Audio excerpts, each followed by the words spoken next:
अस्सलाम वालेकुम viewers, welcome to my channel. आज मैं आपके लिए केक रस की इंतहाई आसान और इजी रेसिपी लेके आई हूँ। ये बहुत ही आसान रेसिपी है। इसको बनाने के बाद मुझे यकीन है कि आप बेकरी के केक रस भूल जाएंगे और अपने लिए और अपने बच्चों के लिए घर पे ही आसान तरीके से केक रस तैयार करेंगे। चलिए रेसिपी स्टार्ट करते हैं। ये देखिए कितने खस्ता केक रस बने हैं। इसके लिए मैंने 2 अंडे लिए हैं, 1 कप मैंने घी लिया है, आप ऑयल भी ले सकते हैं, और ये 2 कप मैंने मैदा लिया है, और इसके अंदर 1 कप चीनी डलेगी, हाफ कप इसमें दही डलेगा, और 2 टीस्पून मैंने इसके अंदर बेकिंग पाउडर डाले हैं। अब ये 2 कप मैदा इसको आप अपने अपने मिक्सर में निकाल लें। 2 कप मैदा लिया है और इसके अंदर मैं तकरीबन 2 टीस्पून बेकिंग पाउडर डाल रही हूँ। बेकिंग सोडा नहीं डालना, आपने बेकिंग पाउडर डालना है 2 टीस्पून।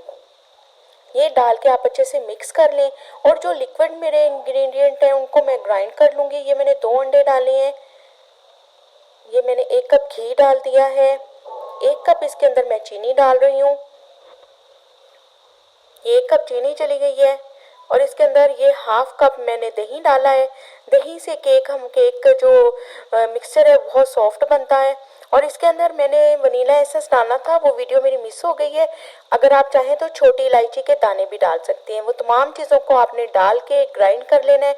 ग्राइंड करने के बाद आपने इस तमाम मिक्सचर को मैदे के अंदर फोल्ड कर लेना है और अच्छे से आपने इसको मिक्स कर लेना है। और इसके अंदर मैं थोड़ा सा चंद कतरे इसके अंदर ये मैं येलो फूड कलर डाल रही हूँ। इससे जो हमारे केक रस का जो कलर है वो बहुत ही अच्छा सा आ जाता है। इन तमाम चीज़ों को आपने मिक्स कर लेना है। और व्यूअर्स, मैं आपको इंतहाई आसान तरीके से इसको बेक करने की रेसिपी बता रही हूँ। ये मेरे पास फ्राई पैन था, नॉन स्टिक का जो फ्राई पैन हमारे पास घर में मौजूद होते हैं, उसको मैंने नीचे से घी लगा दिया, उसको अच्छे से ग्रीस कर लें। उसके ऊपर मैंने ये तमाम मिक्सर डाल दिए, और इसको जस्ट 15 मिनट के लिए आपने बिल्कुल दम वाली आंच पे इसे कुक कर लेना है। नीचे आप चाहें तो तवा भी रख सकते हैं ताकि नीचे से जले नहीं। ये देखें, बिल्कुल हल्की सी दम वाली आंच पे ये मेरे बिल्कुल अच्छे से केक बन गए, और मैंने इसको निकाल लिया। और ये देखें, इसके आप स्लाइस काटें। स्लाइस काटने के बाद इसको आप अपनी बेकिंग ट्रे पे लगा के इसको एक दफ़ा और आप आप अपने इसके चूल्हे के ऊपर भी इसको सेक सकते हैं। दोबारा से आप इसको किसी सांचे में डाल के और चूल्हे के ऊपर रख के सेक लें।